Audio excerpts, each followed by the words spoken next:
Students आज हम समझेंगे कि फोर्स क्या होती है। बेसिकली ये एक हमारे पास वेक्टर फिजिकल क्वांटिटी है, यानी इसमें ये ऐसी फिजिकल क्वांटिटी जिसमें मैग्नीट्यूड के साथ साथ डायरेक्शन की जरूरत पड़ती है। लेकिन अब इसको हम इस्तेमाल कहाँ करते हैं? जैसे मैं यूं कहता हूं कि अगर एक बॉडी जो है अगर वो रेस्ट हालत में है, ठीक है, और उससे अगर मैंने मोशन में लेके आना है तो मुझे फोर्स चाहिए होगी। फिर इसी तरह अगर एक बॉडी मोशन में और उसे मैंने रेस्ट में लाना है तब भी मुझे क्या चाहिए होगी जी? फोर्स चाहिए होगी। और इसी तरह अगर किसी बॉडी की शेप को मैंने फर्ज करें अगर चेंज करना है, यानी उसमें एक डिस्टॉर्शन लेके आनी है, तो वो भी जो है वो फोर्स की वजह से ही होता है। तो यहाँ से हमें पता चला कि फोर्स एक ऐसी एजेंट है, ऐसी वेक्टर क्वांटिटी है जिसको कि हम चलें अगर एफ से जाहिर करें तो इसके ऊपर हमें एरो भी शो करना होता है, जिसके लिए हमें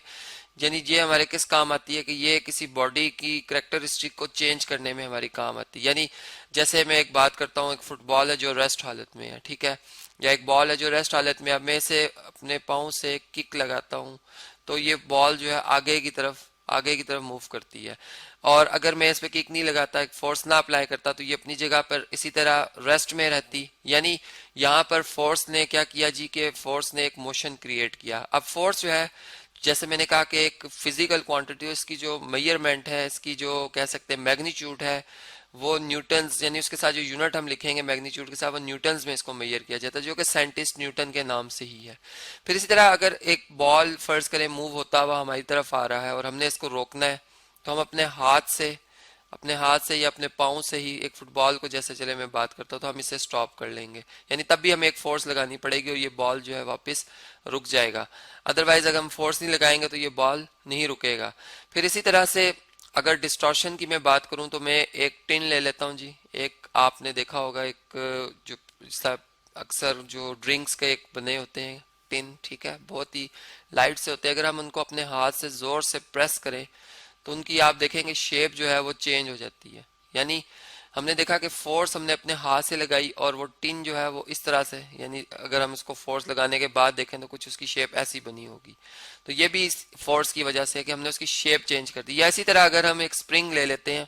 और इस स्प्रिंग को अगर हम देखते हैं इस वक्त, तो इसके टर्न्स जो है वो बहुत करीब करीब है एक दूसरे के। यानी ये इस वक्त अपनी हम कह सकते हैं नॉर्मल हालत में, और अब अगर मैं इस पर फोर्स लगाता हूँ, यानी अपने हाथ से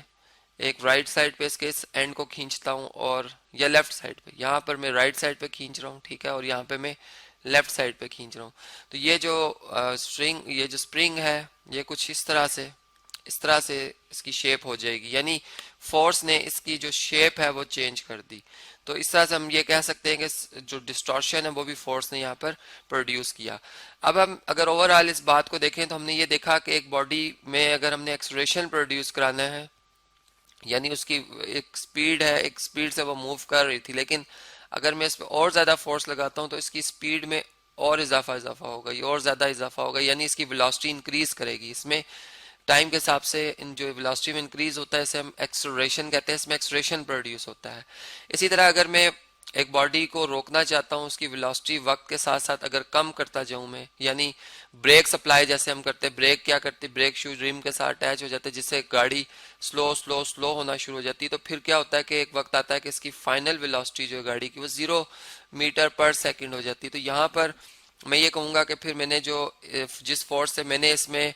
इसके मोशन को स्टॉप किया है उसने इसमें डीसेलरेशन या नेगेटिव एक्सलेरेशन प्रोड्यूस किया, जो कि ब्रेक्स की वजह से है। तो ब्रेक भी एक फोर्स है जो कि हमने देखा कि यहाँ पर जो है वो हमारे एक काम आ रही है एक बॉडी को रेस्ट में लाने के लिए। फिर हमने इसी तरह अगर हमने चूंकि फोर्स के कंसेप्ट को सही तरह से समझना, चूंकि न्यूटन्स के जितने लॉज हैं जो वो सारे के सारे फोर्स की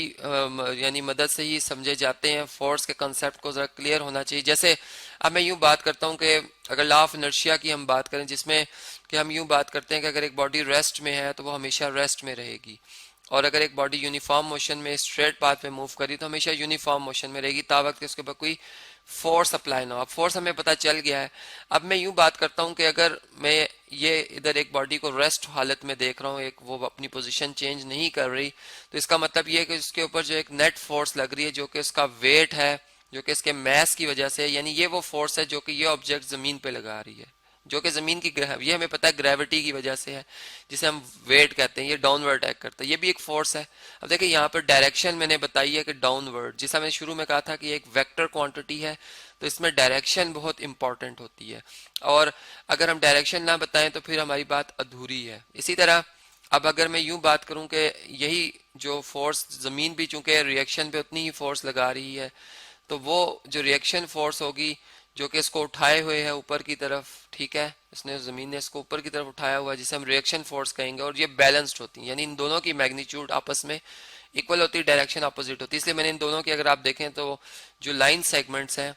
एरोज जो शो कर रहा हूँ मैं यहाँ पर, इनके लाइन सेगमेंट मैंने एक जैसी रखी है, यानी इनको मैं आपस में इनकी मेजरमेंट बराबर शो कर रहा हूँ, मैग्नीट्यूड बराबर शो कर रहा हूँ। अब यहाँ पे अगर हम देखें तो फोर्स जो कांटेक्ट फोर्स होती है जो कि दो सरफेसेस के दरमियान होती है, जब एक सरफेस को दूसरी सरफेस के साथ अटैच कर दिया जाता है फिजिकली, अगर हम उन्हें देखें तो वो फोर्स जो होती है उसे हम कांटेक्ट फोर्स कहते हैं, जिसे कि मैं बाद में आपको समझाऊंगा कि वो हमारे पास फ्रिक्शन फोर्स होती है, ठीक है। यानी कांटेक्ट फोर्स जो होती है वो फ्रिक्शन फोर्स होती है, जिसकी अब हम थॉरोली डिस्कस करेंगे।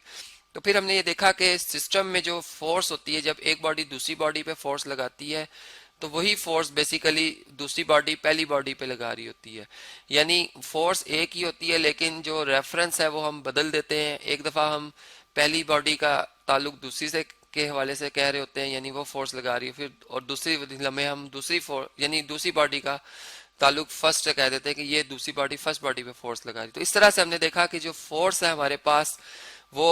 किसी बॉडी के मोशन में एक्सलरेशन भी प्रोड्यूस कराती है, डिसलरेशन भी प्रोड्यूस कराती है, उसकी शेप भी चेंज करती है, और इसी तरह से कांटेक्ट फोर्स भी एक वो फोर्स होती है जो कि जब भी दो बॉडीज इन कांटेक्ट होती हैं वो हमेशा उनमें वो फोर्स पाई जाती है, हमेशा रहती है।